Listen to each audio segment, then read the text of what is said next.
Okay, so I'm going to revisit in this video about the high draw and why I suggested to not start in this position before you pull the bow back because of the injuries that it can cause in your shoulder.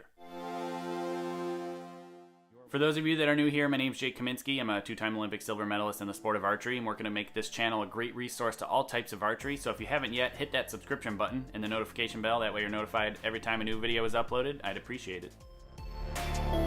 So this is another video that apparently I stirred the pot on. I had a lot of interesting comments, a lot of people arguing with me basically in the comment section about how I didn't know what I was talking about and how I was basically arguing against thousands of years of Asiatic style shooting, essentially kind of war bow style shooting. That is not at all what I was saying. I did not at all mention that this is not how you should be shooting traditional, like as in traditional style archery.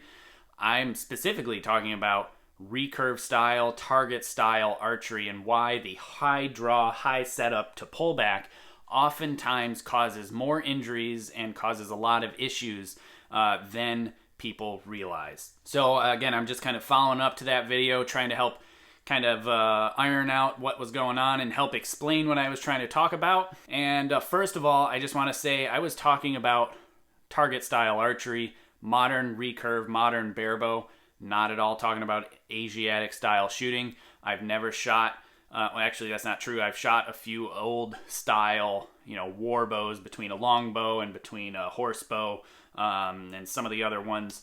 I'm sorry I don't know the names of them because I'm not experienced in that. All I know is the type of recurve that I've been preaching on this channel, and that's what I was trying to help and trying to gear this video towards. I'm glad it's got a lot of people interested, and I'm glad a lot of people have actually commented positively saying, hey, yeah, I've been developing a bunch of shoulder issues and pains. I tried it lower, feels better. Or I wish I would have known this years ago because I injured myself and now I'm dealing with shoulder pain, tendinitis, tendinosis all the time, and it's a big pain in the butt. Yeah, I know, and that's why I made that video, because it happens so much, and oftentimes it happens to those new people, the people who don't know what they're doing, the people who are trying stuff new. And I'm going to explain a little bit more on why I think it's extremely bad and why I think it is common traditionally. Not traditional in traditional archery, but traditionally in target style recurve archery, namely in the Asian countries, in the Eastern world, many of the archers have this high draw setup. Now, to my knowledge and what I've been told and explained through many different sources and channels on how those archers learn archery and how to shoot archery, it is not at all like we do in the Western world. In the Western world, they grab a bow off the rack, they give it to you and say, okay, shoot arrows in the 10 ring. That's how we are taught archery. We are not taught with this for months and months, if not years, before we ever pick this up.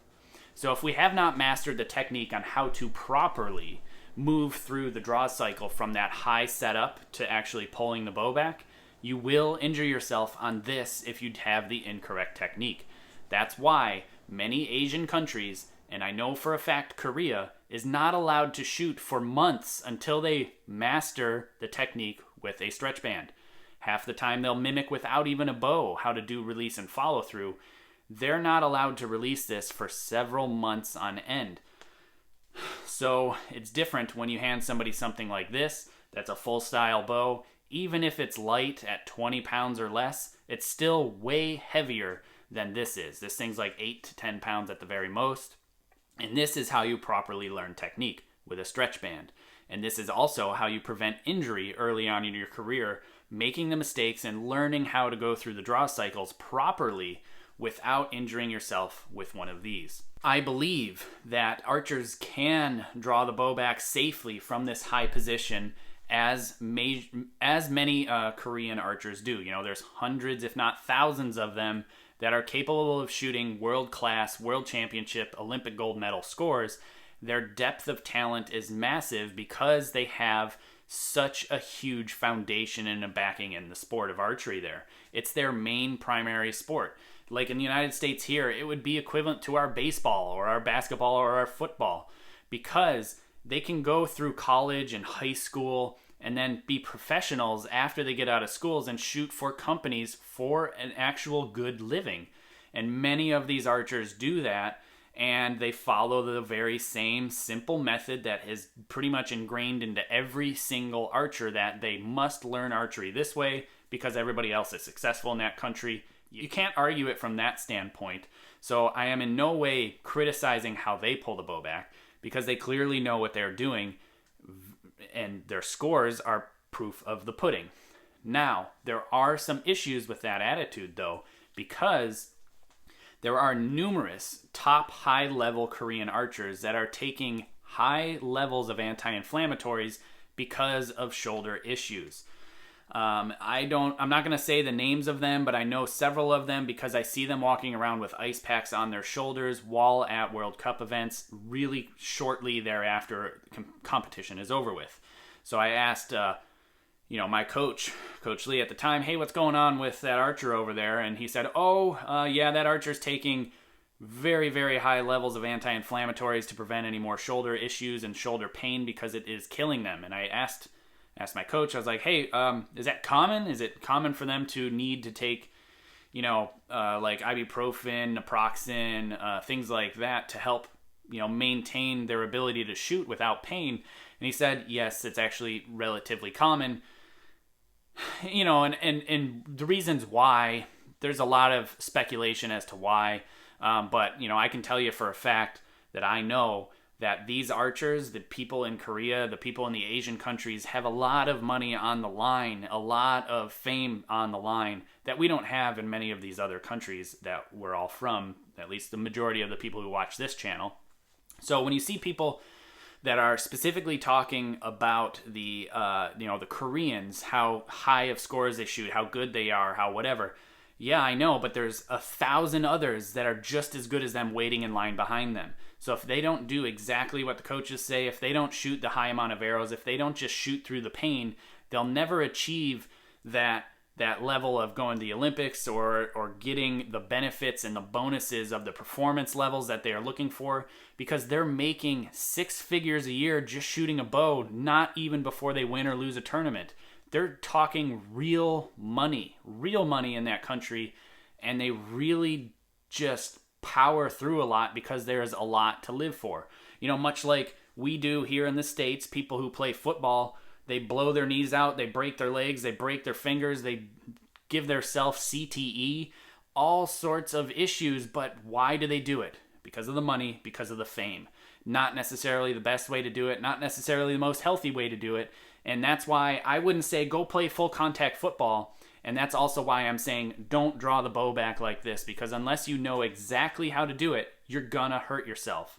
Modern science talks about our physiological limitations within our bodies, and trying to mimic what other high-level archers do as a genuine general consumer of archery, it's generally not ideal. Because, well, first of all, everybody is different. Everybody has their limitations. I have way more limitations than Brady Ellison does, and Brady has limitations that Oh Jin Heck does or doesn't, or Im Jong-hyun or whoever. We all have different limitations and different abilities, right? So to just say, go shoot like that archer, do this, put yourself in the position where you may injure yourself, especially if you're doing it with this and not with this, just be smart about it. And that's all I was trying to do, is encourage people to be smart. Don't start with this high draw. The reason that the Koreans can get away with it without injuring themselves, if they do it correctly once they learn with the stretch band, is the motion that they do is they really drop low. They really engage low and strong down in the bottom of their lower trap muscles. And most beginning archers, most people who are just starting, use their hand muscles, use their biceps. And that does nothing but fire the incorrect spots and does nothing but increase the impingement. So pulling the bow back like this versus pulling the bow back like this is very, very different. Now I know that I don't do that movement correctly. This movement meaning. Because I've shot hundreds of thousands of arrows the way that I do, and I can't do it any other way. It would take me so long to try to relearn my motor skills in that way. So flame away if you must. I'm just trying to give a word of caution to the masses. because most people don't know the things about the Asian countries that a lot of top archers do, or people who live the life. So all I'm doing is just trying to help educate the public. I apologize if I offended anybody. I'm excited that many people are saying, hey, this is wrong, this is wrong, this is wrong. But you know what really makes me happy is seeing the people who say, you're right. I'm glad I stopped doing that because I'm no longer in pain. I'm no longer in discomfort. My release is better. Whatever it may be, I'm glad to be helping the people out there. And I appreciate all of those out there that help support my channel and allow me to build this content for people to reference for years and years to come, because nothing like this existed when I was coming up, and I can't tell you how many injuries I dealt with over the years that really, really limited my ability to grow later on in the sport. And I'm glad to be helping out. So thanks for watching. If you like this video, consider hitting the subscription button and the notification bell, as well as the like button. I would appreciate it. Also, please consider supporting my channel. If you head to my website, jakekaminski.com, there'll be info and links on Patreon, apparel, books, and equipment sales, PayPal donate button, a P.O. box to send things to, and above all else, please share this video because there's no better advertising than word of mouth.